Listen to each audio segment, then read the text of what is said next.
underscore or until deep. I'm not. Maybe it's not.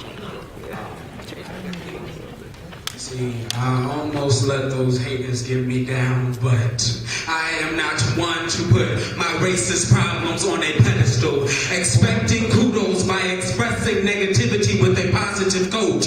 Rhymes designed to spiritually and naturally build up, but it's actually disrupting and destructing the natural flow of life, enticing the minds of those who believe that our color contradicts high-class American standards. They call us ghetto.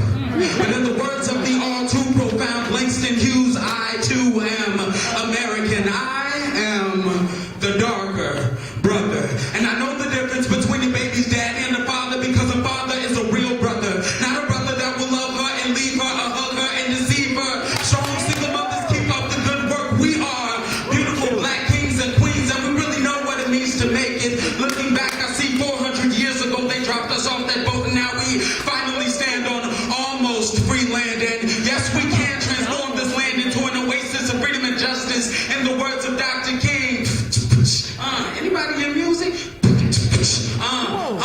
Said Obama mama must have taught him how to dream and see things the way no other can see. Like if you can't believe it, you can't achieve it. And encouragement makes the door ajar and opens the jar to possible aspirations. Looked up in admiration to sages that say minimum wages are a thing of the past, and at last we no longer feel that Section 8 and black housing are synonymous and anonymously sending phony messages to massage our mind, to uplift and enlighten is all too trite.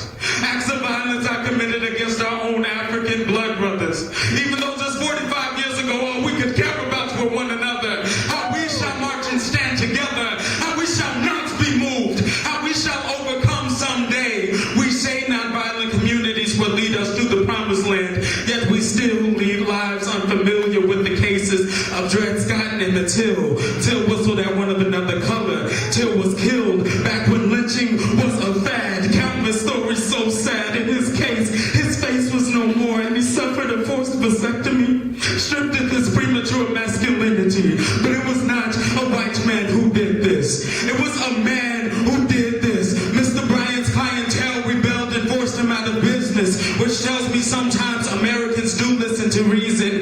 In medias res e pluribus unum, one nation, one voice to be echoed from the vast valley, casting calls for national crisis, starring irrational vices, stereotypes, their typos into the limelight like we won't till we won, we don't till we done. We ain't come this far just to turn around now. I see Tubman struggling to wade in the